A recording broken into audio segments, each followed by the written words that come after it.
팬데믹 이후에 미디어와 교회의 생존에 대한 이야기. 네. 사실 이제 저는 이제 그런 고민을 갖고 있거든요. 교회들이 이제 어느 정도 시간이 지나면 코로나라고 하는 상황이 좀 진정이 되겠죠? 네. 진정이 되고 나면 그 다음에 어떻게 할 건가? 그 지금 온 힘을 다해서 교회들이 영상 컨텐츠랑 뭐 네. 이런 거에 신경을 많이 쓰는데 투자도 많이 하고. 네.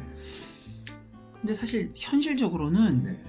그 장비와 인력 그리고 온라인 예배에 신경 쓰는 거를 그렇죠. 작은 교회들은 하던 거대로 또 못 하거든요. 네. 그럼에도 불구하고 이걸 준비해서 할 것인가 아니면은 그냥 그때 되면 또 거기에 맞게 자연스럽게 없애야 되는 건가 이런 고민하는 목회자들이 생기기 시작했어요. 조금 이제 시야가 넓은 사람들이죠. 네. 어떻게 생각하세요, 목사님? 근데 어떤 의미에서는 그런 장치가 이제 그러니까 그 온라인 미디어로 그 예배나 아니면은 교회 모임 같은 것들을 소통할 수 있는 것들은 조금 이제는 필수적으로 준비가 돼야 될 필요가 있지 않을까. 뭐 원하든 원치 않든 그건 이제 시대적 흐름일 것 같고요. 뭐 우리가 흔히 말하듯 포스트 코로나가 된다고 해도 제일 좀 우려되는 거는 교회 생존하고 우려되는 거는 그 대형 교회로의 인프라는 사람들이 그래도 찾을 거라고 생각이 들지만 그렇지 못한 교회들의 인프라는 이제 조금 인적이 뜸해지지 않을까.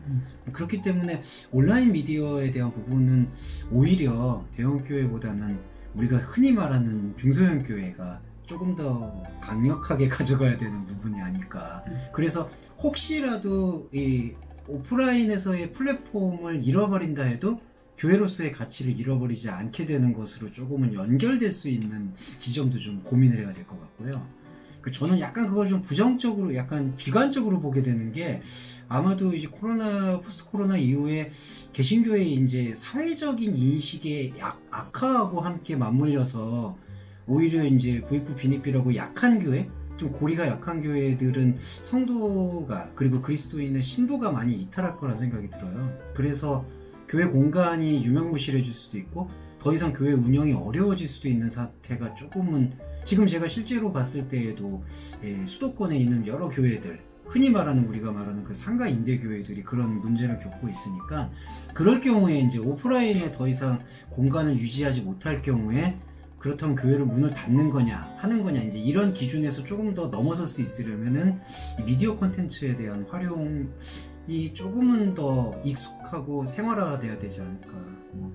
그건 조금 뭐 새로운 물결 같은 대안이 아니라 조금 생존에 대한 필요성 그런 것도 느끼는 것 같아요. 최근에 어떤 교회가 있었냐면 네. 어떤 이유로 해서 교회가 공간을 포기하게 된 거예요. 네. 그러니까 뭐 단순히 돈 문제는 아니고 그러니까 건물주랑 갈등이 좀 있었는데 어차피 계속 못 모이는 상황이 몇 달 동안 지속되니까 이걸 왜 유지해야 되지?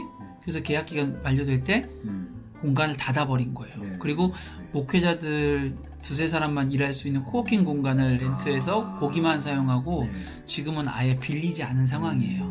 근데 저를 찾아온 거예요. 찾아와서 교회 공간을 새롭게 좀 준비하고 싶은데 그냥 예전처럼 예배만 드리는 공간이 아니라 뭐 새로운 컨셉으로 좀 했으면 좋겠다 말씀하셔서 제가 무슨 제안을 드렸냐면 교회 100명이면 예를 들면 옛날에 100명은 100평이었다. 그러면 그 생각만 버리시면 된다고 했어요.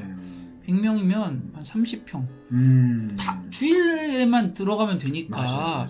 그 나머지 공간에 대해서 너무 예전에 있던 교회 형태를 생각하지 마시고 잠깐 비좁고 불편하더라도 모일 수 있고 대신에 거기를 어떻게 평일에 소통할 수 있는 공간으로 의미 있게 쓸 것인가를 먼저 생각하셔야 돼요. 안 그래도 그런 생각을 하고 오신 거예요.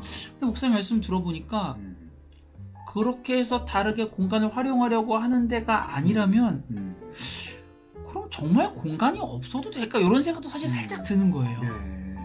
근데 이제 저는 그게 공간이 없다라기 개념보다는 약간 이제 좀 학문적 용어 써서 죄송한데 그 노마니즘 같은 게 새롭게 제시가 되는 것 같아요. 이제 쉐어 스페이스의 개념을 이제는 좀 넘어서서 플로잉 스페이스라고 그러니까 공간이 하나에 고정됐다라기보다는 우리가 사용하고 있는 여러 공간들이 유연하게 움직일 수 있는 그런 환경 그런 체질로 좀 변하게 되지 않을까.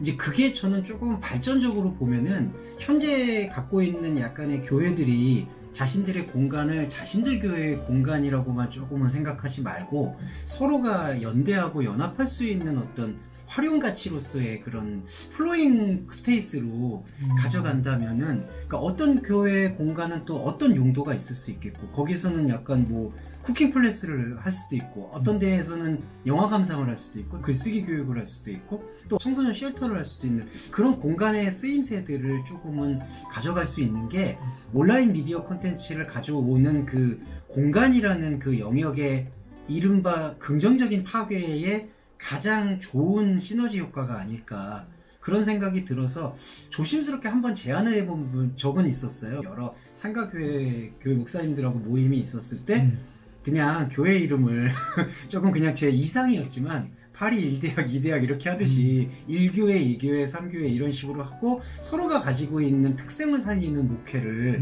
계속해서 하면서 지역사회하고 같이 소통할 수 있는 교회로 하면은 하나의 그 지역의 플랫폼 처치로 기능할 수 있지 않을까.